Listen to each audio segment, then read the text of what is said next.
yun mga kaibags at papunta na tayo doon kay doktora. Ano, dala ko na, pina-print out ko na kasi hindi ko makita yung copy ko nung ano ko, yung sa panoramic. Buti na lang mahilig ako mag-picture.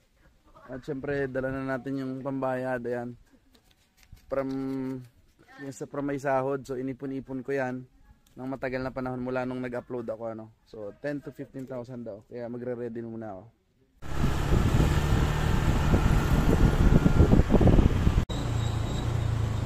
Dito na yan. Okay, so narito na tayo sa Pansol ngayon mga kaibags. So dito siya oh. Yawn. Ayun na. Alright mga kaibags, so narito na tayo ngayon sa Pansol. Ano? Ganda yung clinic dito nito. Malamig. So ayun, launa na. Hintayin natin si doktora. So simulan ng operasyon. Yan oh. Sabi ko nga sa inyo, ito mataba. Ayan o. Mataba na ito. Parang may bukol. Kabila wala naman. Normal naman o. Normal sa kabila. Sa kabila o. Ayan. Ayan o. Kaya. Okay.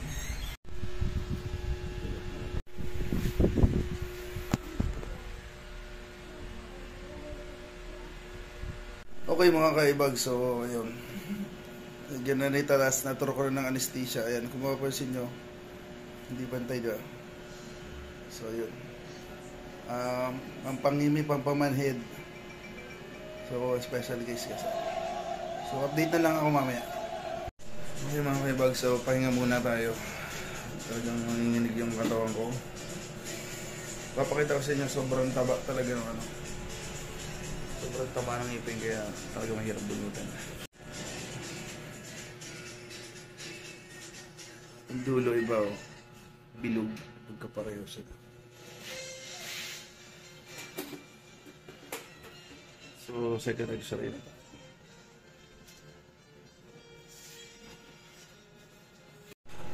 Grabe yanig sa ulo. Lumayan dito. Nanginig na ako.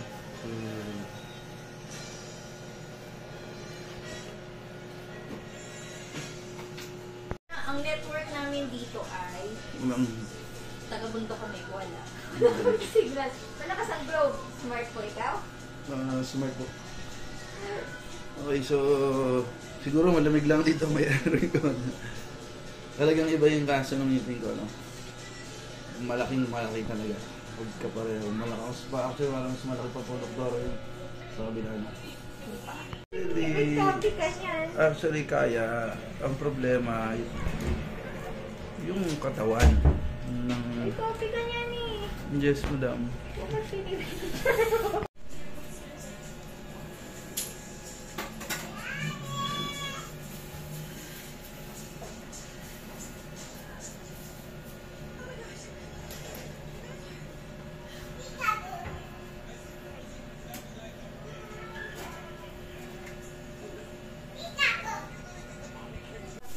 Cotton bud. Okay. Saan? Salat mo na po. First lang muna, may lalagay pa ako ng sweater. Kaya ako cotton bud sa atin. Parang paano ulit ako? Hindi ako makakapag... Kung bunasan ka niya, may bawal lumabas ang pangit. Ako?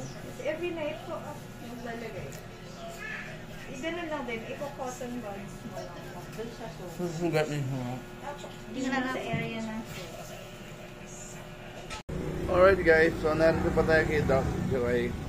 So talagang ang ngipin ko is malaki talaga. Sobra. Okay mga kaibag, so ayun, saka na lang ulit yung vlog ko kasi hindi ako mapagsalita, ano. So ayun, ganun ang nangyari. Talagang actually kayang-kaya pa ni Doc. Pero tinigil niya kasi nga nangingilig na yung katawan ko, tapos iba na, ibang-iba na, parang nag-hallucinate na raw yata ako.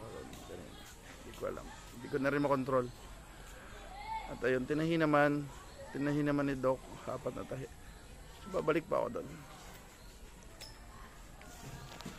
So sa lahat naman nag-aabang ng video ko, ayan, kakaiba yung kaso ng ngipin ko, promise, bilog ang dulo.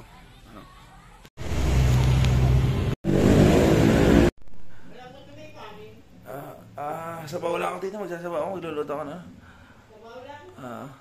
Magluluto ako. So ayan mga kaibags, na ito na ako sa bahay at sobrang sama ng paramdam ko. Nag-drive pa ako. Magno-noodles na lang ako dito. Okay, so yung kwentuhan tayo muna. Tamang noodles muna tayo at ayan.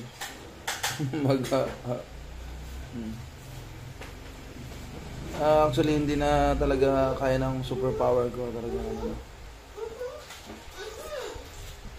Kakaiba yung ngipin ko, bilog ang dulo.